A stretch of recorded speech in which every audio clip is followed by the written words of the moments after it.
Okay, let's continue along with the initial simple Java programming demonstrations.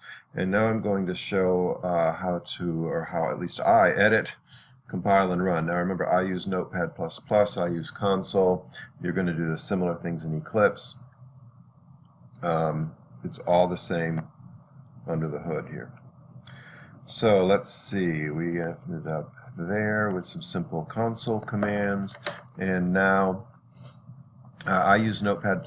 You can download Notepad++, easy enough. And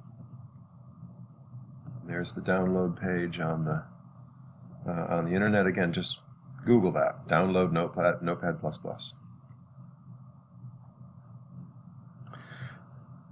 Be aware when you're writing your files, if you're using Notepad++, you do get to choose where you put your files, and so you need to have a good file organization. Plan ahead. Be aware of what you're going to need to do here.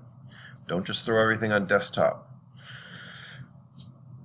If you're using Eclipse, Eclipse will store them for you. You still want to find out where Eclipse hid them, because sometimes you need to go actually access them directly. Sometimes we get some weird Eclipse errors because Eclipse is looking at one version of a file instead of the latest version of the file, or you think you've archived things, or you think you've created copies of things. Eclipse is looking at the wrong copy. I mean, we can get some odd errors because of the automated system of Eclipse. That's one reason I like to do this basically manually. I can keep track of where these files are. I tend to have to move them around anyway, so I don't use the automated systems. As I said, Eclipse is a great tool. It's a little bit of overkill for me.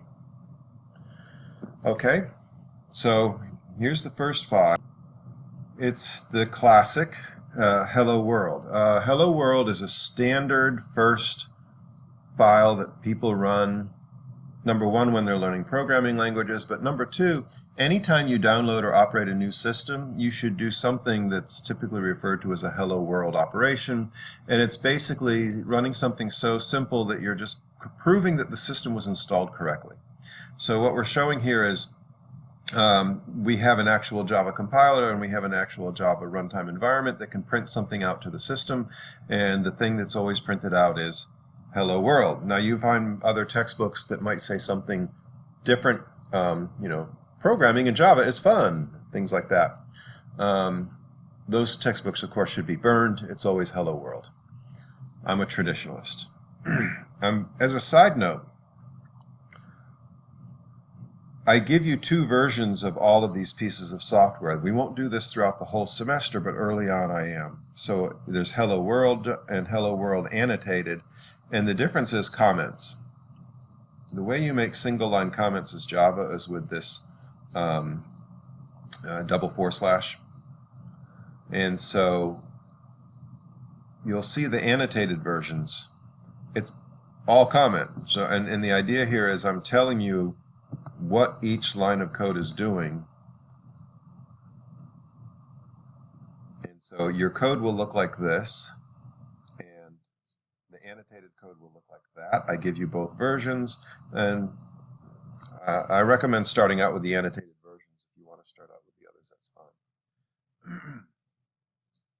Okay, so let's look at this code. First of all, initial code block. This is required for everything that you turn in this semester. Initial code block. As a minimum, the class name, the author, the date modified, the purpose, and then we'll add attributes and methods to that list as we go through. Other than that, I don't really care how much commenting you do or don't do in your code. As I've said before, there is a religious war in the software engineering community these days as to the value of comments.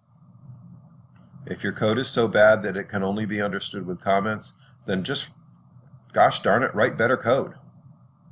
Don't try to fix it with comments. There are a number of reasons why comments are not helpful, and I can talk about those as we go through the semester.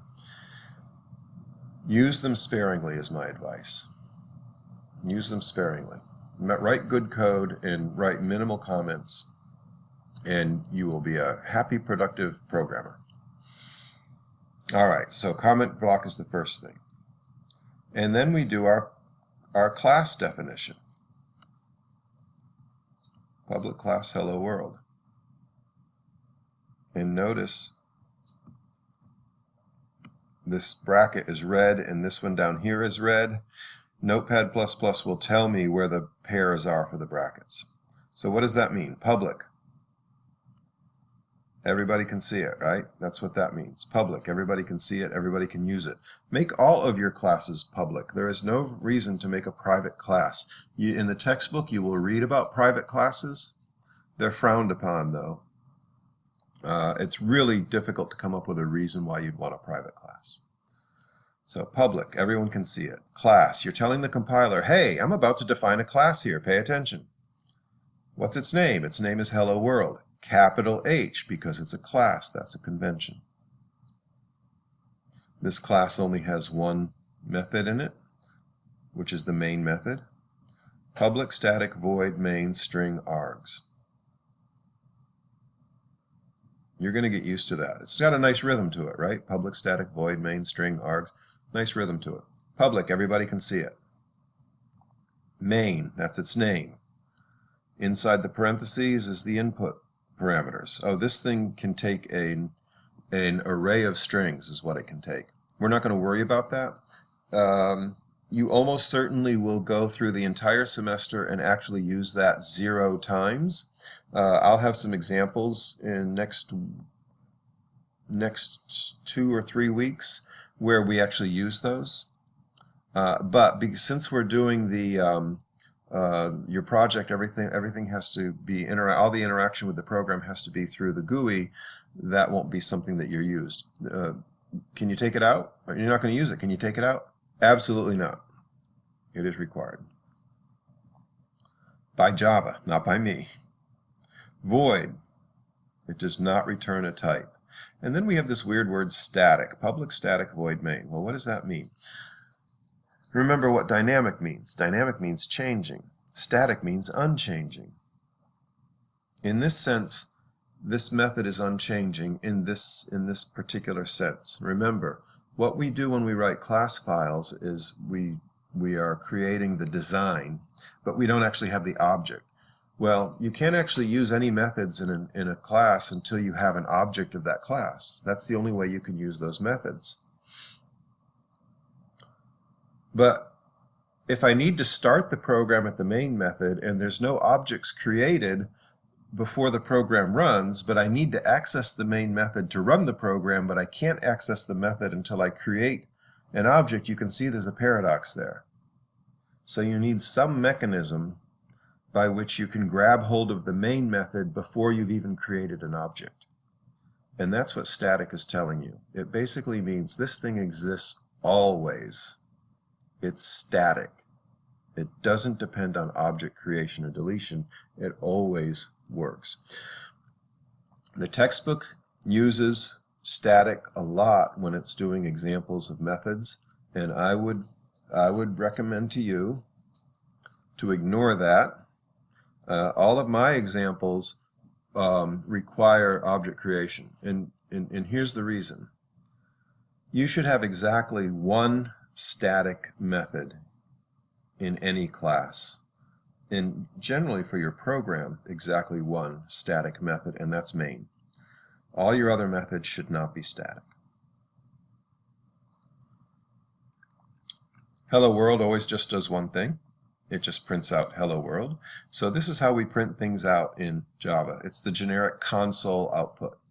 System.out.println, and then inside the parentheses, a string, Hello World. We'll see that we can modify that input in a little bit, but that's the basic. System.out.println Hello World. Println is usually pronounced print line, and the reason is line is short for line. It means you actually get an entire line with a line feed at the end. So if I look here, now I'm going to compile this thing. Let's see, I'm in my CS225 M02 directory. If I look to see if I have a hello world.java. There it is, hello world.java. Then I'm going to compile it. Now it's already compiled, but that's okay. You have to put the .java on these. Now, nothing happened. That's good. That's what you want. No errors. That's what that means. No errors. It means the hello world.class file was created. And we can verify that.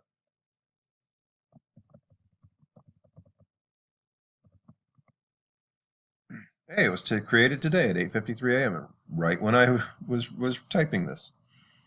So that created the hello world.class file. Now I can run that Java hello world, and I do not need to put .class or anything like that after this. The Java runtime environment will look for class files. How does it know where to look? It looks in the directory that I'm in. That's why I had to go to this directory, so I could go to those files and run the Java compiler and the Java runtime environment on those files. And ta-da, it just says hello world.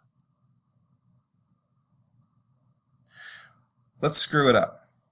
By the way, I didn't mention this before. When you're doing all of these examples, work hard to screw it up. Break it. That's how you learn stuff. You learn how things work by showing how they don't work sometimes. Java hello world. Oops.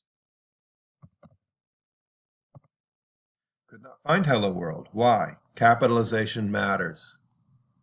The Java virtual machine cares about capitalization. One of the worst decisions that the Windows developers ever did is they don't care about capitalization. Unfortunately, almost everybody else does. So that's taught us to be lazy with regards to capitalization. It matters. It matters.